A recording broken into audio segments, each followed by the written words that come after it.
ఈరోజు మన ఛానల్లో చికెన్ పకోడీ నా స్టైల్లో ఎలా చేయాలో చూడండి ఫ్రెండ్స్. ఇది సూపర్గా ఉంటుంది.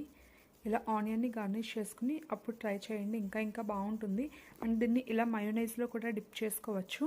ఇన్ కేస్ మీ దగ్గర మయోనైజ్ లేకపోతే సాస్ కానీ లేదంటే అలా డైరెక్ట్గా అయినా సరే తినండి. దీని టేస్ట్ చాలా బాగుంటుంది.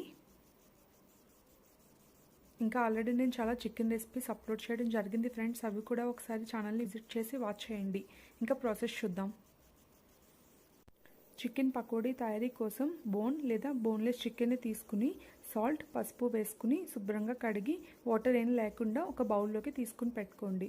ఇప్పుడు అందులో కొంచెం పసుపు, ఒక అర స్పూన్ సాల్ట్ ఎక్కువగా పడదండి, చూసుకుని వేసుకోండి.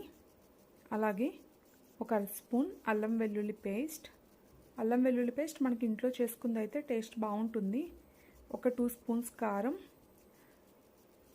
ఎక్కువ తినేవాళ్ళు 3 స్పూన్స్ వేసుకోండి, ఇంకా బాగుంటుంది.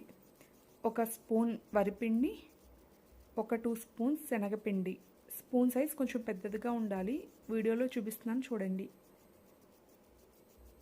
అలాగే కొంచెం చికెన్ మసాలా లేకపోతే గరం మసాలా అయినా కూడా వేసుకోండి.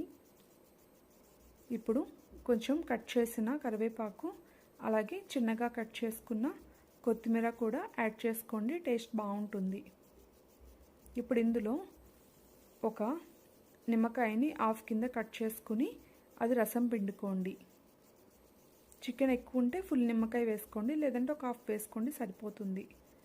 ఇప్పుడు దీన్ని స్పూన్ లేదా చేతి సహాయంతో బాగా కలుపుకుని ఇలా మ్యారినేట్ చేసుకున్నట్టు మొత్తం కలిసేలా కలుపుకుని ఇప్పుడు ఒక 10 నిమిషాల పాటు పక్కన పెట్టుకోండి.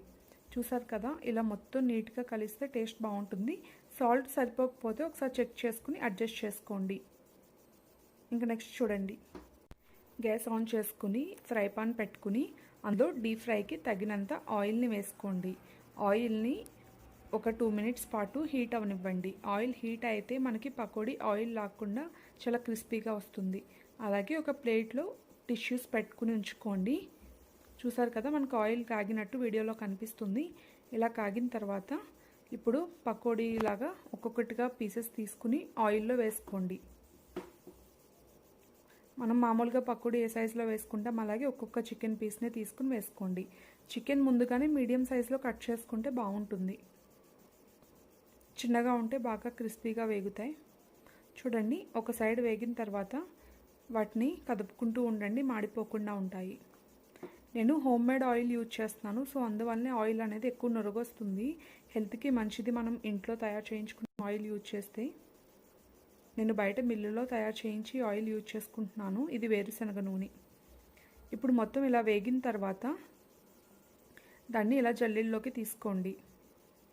ఆయిల్ మొత్తం పోయిన తర్వాత మనం ముందుగా రెడీ చేసుకున్న టిష్యూ పేపర్స్ మీద వాటిని వేసుకోండి. ఇంకేమైనా ఆయిల్ ఉంటే టిష్యూస్ అబ్జర్వ్ చేస్తాయి. ఇప్పుడు ఇది కొంచెం వేడి చల్లారిన తర్వాత సర్వ్ చేసుకోండి. ఎంతో ఈజీ చికెన్ పకోడీ రెడీ. మీకు ఇంకా చికెన్ రెసిపీస్ కావాలనుకుంటే ఛానల్ని విజిట్ చేయండి. Thanks for watching. Have a nice day. Bye bye.